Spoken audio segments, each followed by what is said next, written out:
Hopwood comes in and says, actually, you don't own this house that you lived in for about 50 years. We actually own it, and you are going to move out of it. And Hannah, even though she was 90-something, she's like, fuck no, I'm not moving out, and I'm not going anywhere. And so what they actually do is the woman was carried bodily into the street, and her household goods placed around her. And then her son found out what was happening, and he came and was shooting the gun in the air. And then he and the realtor, they got into a whole thing, and Hannah Vanderbilt actually had to move out of her house. So again, I'm wondering, can we connect the stories of someone like Eloise Spellman getting shot by the National Guard for looking out of her window to see what was going on and killed in front of her children? Can we connect that to Hannah Vanderbilt? Can we connect that to the woman on the flag who's escaped arms, and who's now in prison for trying to free herself and her daughter? I think we can. And then finally over here, this is one of the biographies they did for Hannah Vanderbilt. It says she was the last survivor of Negro slavery in New Jersey. She was buried at Plain Street Presbyterian Church, which is the site where I got the Underground Railroad designation for her. She was 92 years old. And her husband had actually died 32 years earlier. And then finally, and I can send you guys a link, because I have this on YouTube. And this is a video where I'm linking and telling folks, so say folks come, they want to know a little bit more about Sakia's story, or y'all can come out, or Eloise Spellman's story. So there's 3 people who are contemporary figures who I'm connecting to this. So that's Eloise Spellman, Sakia Gunn, and then the other person who I didn't do a big picture for, you'll see her with the telephone over there. That's Louise Epperson. So she's this woman on the telephone here. 2 things about Louise Epperson. I'll try to quickly say.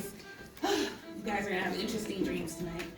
So Louise Epperson, so Plain Street Colored Church, which was on the field, right, where Rutgers is now. She ended up going to the same Black activist church. So later, Plain Street Colored Church moved to 13th Avenue. Then it moved to Clinton Avenue, and that's where its last site. When it was at Clinton Avenue, Louise Epperson attended it. Louise Epperson, who's pictured here with the phone, is the one who fought the city, and also, what is the proper name for UMDNJ? Martland. Rutgers. Oh. No. The old name? It's something, the University Medical. We know what you mean. Yeah. So the folks who wanted to put the hospital there up the hill, I don't know. Do any of y'all know the story? So originally, they wanted to displace about 20,000 people. They were basically going to take out blocks and sections of central Newark and put this hospital there. So Louise Epperson had a house there that she actually owned, along with other Black and Latino folks, and she helped to fight it. And she attended the Plain Street Colored Church. So, it becomes an opportunity, and you'll see this also in the film. It's a short film. It was supposed to be 2 minutes. It ended up being 5. But that's how it goes sometimes. And so I think it's fascinating that she went to this church that was originally one of the Underground Railroad churches. At the end of the UMDNJ fight, they were actually able to negotiate for the hospital to be almost 1/4 of the size it was originally going to be. And sorry, I misquoted earlier. She helped save 20,000 people from being displaced. The total number of people who were going to be displaced for the original hospital was, I can't even remember how many people it was going to be.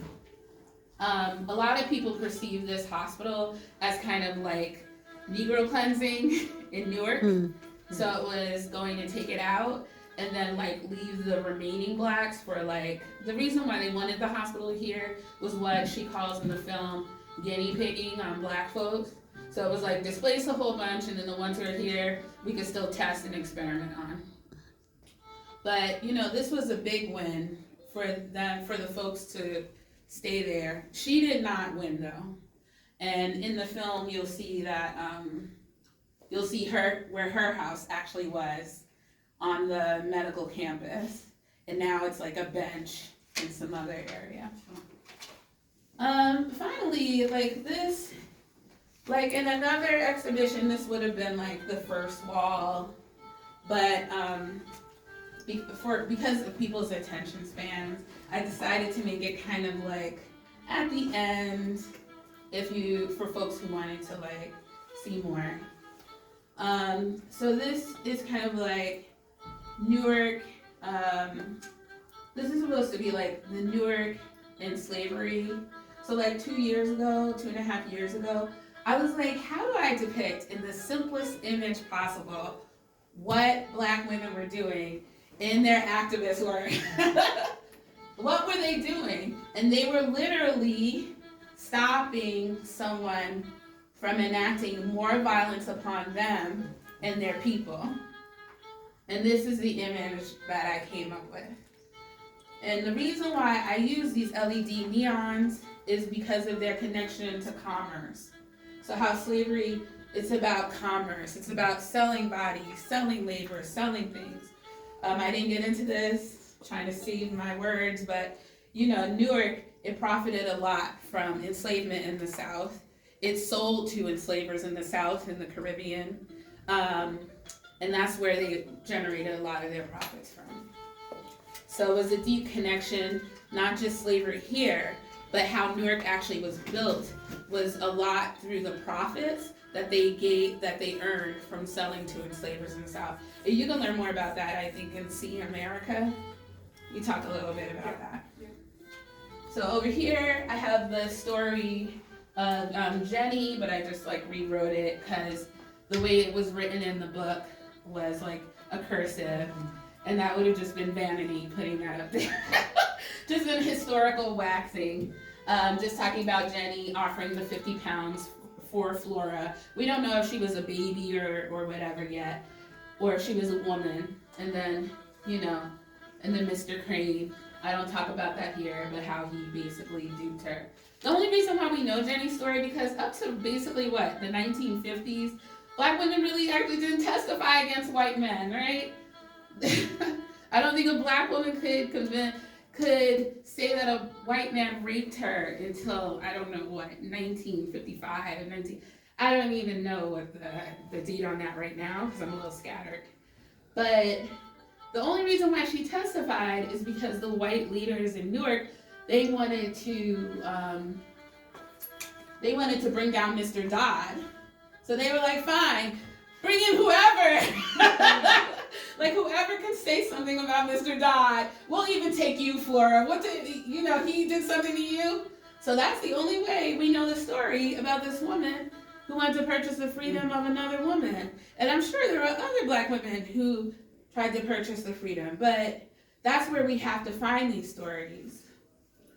And then again, this is the image I have here, just one of my meditations about like history and loss. And then over here is the Sojourner Truth branch of the YWCA. So once we get to the 1920s, you know, some of the women who were the descendants of these women and knew them, they're now still organizing. They create one of the, actually let's step down the hallway. So they create one of the earliest black women's clubs in New Jersey. It's called the Philistine Club in the 1920s, right? Coming from Jamaica and Haiti, black women, coming from all different places. So they were doing what European white women were doing, Polish women, Irish women. They were creating houses for these young women to stay in, so they wouldn't be exploited. It wasn't called white slavery for for black women. But that was a big threat, was prostitution. So over there I show a picture of the Sojourner Truth YWCA. So you can see how even the women, they use these black women images of like Sojourner Truth and things like that to empower them as they continue to create these institutions. And then finally, I have the B piece, which again, like I said in the beginning, it shows how we work to create and kind of materialize these things that are unseen and what is seen and what's moving, and just work towards all that. And then finally, the song that I'm playing there is a violin rendition of Gloria Gaynor. Thank you. I was about to say Gloria Naylor, who is the author of The Women of Brewster Place. I don't know anybody remembers that. Oh, yeah. Anybody remember that? Absolutely. Okay. Gloria Gaynor. And to me, it just trips me out that this story, this song, I Will Survive, is like an anthem in like France, Spain, all these other places. And here's this black woman who came from the Central Ward in Newark, blocks away from the Newark riots, who's now translated this like story in this like party song that people see as like an anthem, right? I Will Survive. So I think in the song, like using it, and then using this violin, which is popular from the 1800s, is how our spirits can transmit themselves, and this power of resistance can go worldwide and international, right?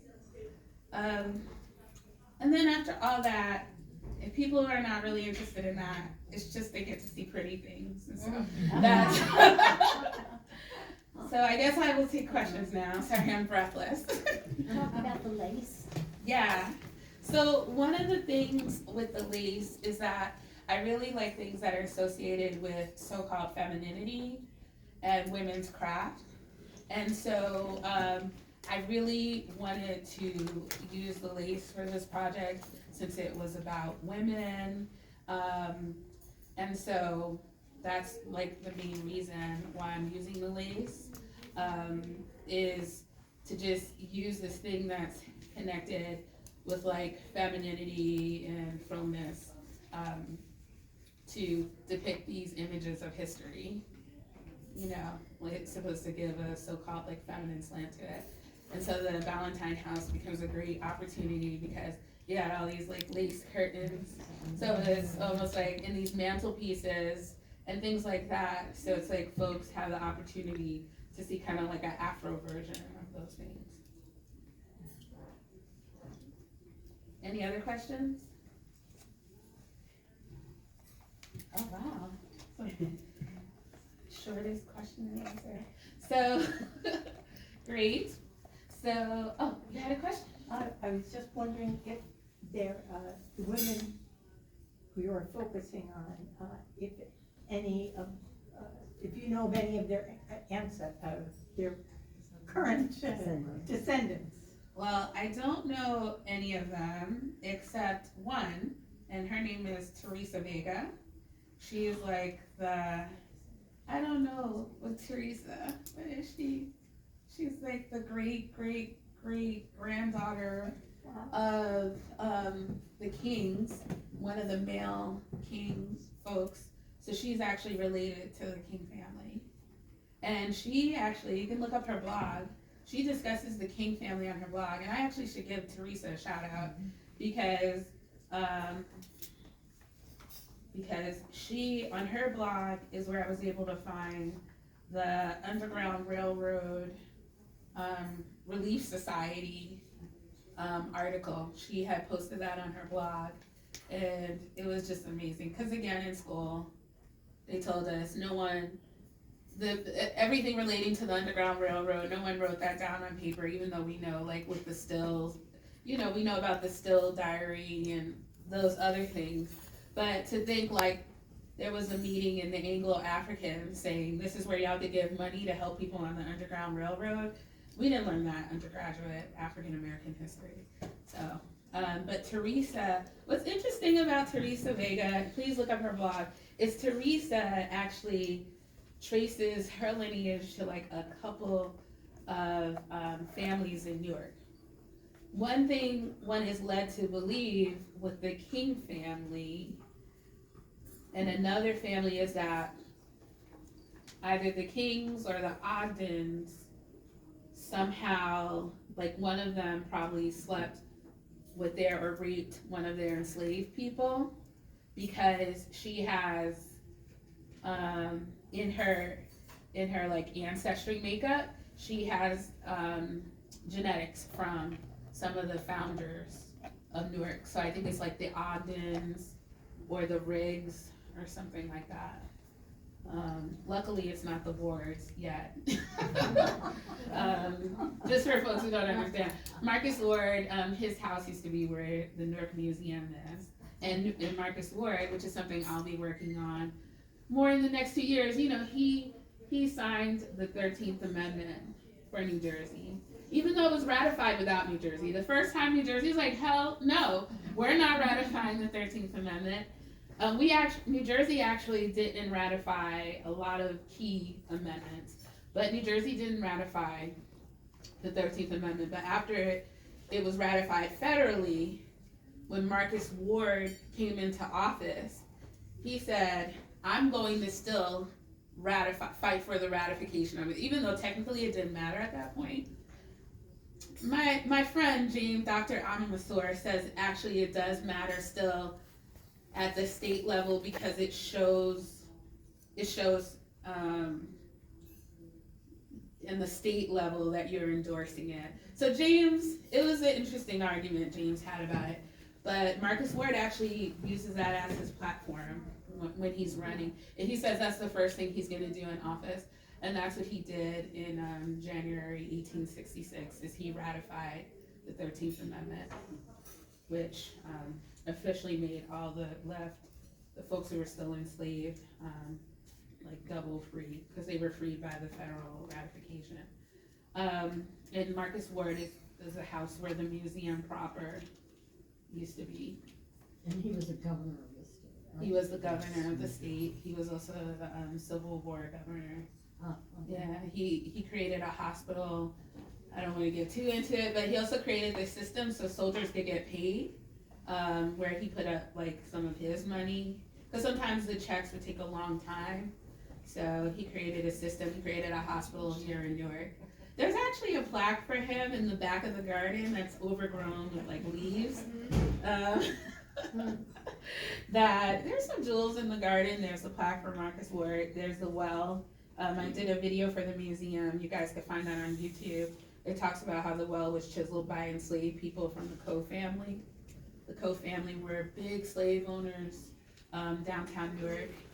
So, What do you need? yeah, that's it. Any other questions? Is Great. that Phyllis Wheaton Women's Club, is the site recognized at all, or is it all turned down? The Phyllis Wheatley Women's Club, no, it's not recognized at all. I guess if I did a recognition there, I guess Rutgers could do one there. Yeah, they could. It was enough. Let me tell you, it's been 3 years of hard work getting the Frederick Douglass, which was really interesting. I won't discuss that.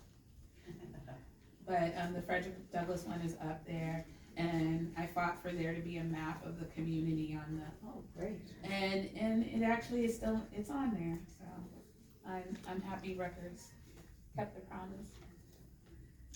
Anyone else? Yes, France, who I've known for a million years, from Jersey City. Oh, you might want to mention to everyone here about touching the beads, because we're all in. Oh, yeah. Yes. So yeah, even though I know folks like enjoy, the visitors enjoy touching the beads, I've seen a couple of videos on Facebook and Instagram already. Please encourage them to not touch the beads. So yeah. It's crazy. What happened? Oh, you're saying. To touch and record is crazy. And they posted it. They can, Right? they Something. can record whatever they Recording them want. touching. Oh, yeah. You're not related to Oh, King I saw one of them, that's so interesting. They're like, touch and feel. Now, that's interesting, if we had put it back where I was initially going to put it, which was the wall in that Hannah Mandeville space. See, but then it would have been against the wall like the flag, so they might not feel that desire, but it's just like we're luring them in. We're like doing a siren dance, like visitors, come touch the beads. Yeah, it kind of looks like an entry. Yeah, And the impact, three-dimensional, is much better than against a wall. yeah, so we did, they warned me here at the museum, that, you know, things might happen, and so I decided to go with it, cause, you know, even though I felt a little weird about adding like a third material element to this, I wanted to do it because, you know, that's where I started. I started with beadwork, and I feel that it really kind of exemplifies the theme of unseen, seen, invisibility, light, etc. that I want folks to kind of start with. So, but yeah, they're not supposed to touch it. I mean, yeah, but in case they have any questions, this is all hand beaded. So I meant to, by the time we did this training, to be able to give you the number on the number of beads. But that's all bead embroidery. I started bead embroidery because I love that it was women's craft, but that it's also that stitch. The stitch on top is called a peyote stitch. That's a stitch that they do in West Africa. Indigenous communities do it. I think the peyote stitch. But do they use it when they take care of the buttons? I don't know. Okay, see y'all later. Thank you very much. We're talking about the stitch. So those are all tiny beads that are sewn together on the top, and then they drop. So it's kind of like thousands of beads. But yeah, and that's a stitch that they use in Africa. Indigenous communities use it, and in Europe they use it. And they're Japanese glass beads, so they're all glass, and it's heavy. If anyone has that question, so they don't have to touch it. Okay, anything? Blow on it. I don't even know. But See if that works. Thank you. so I'll send some things to Megan.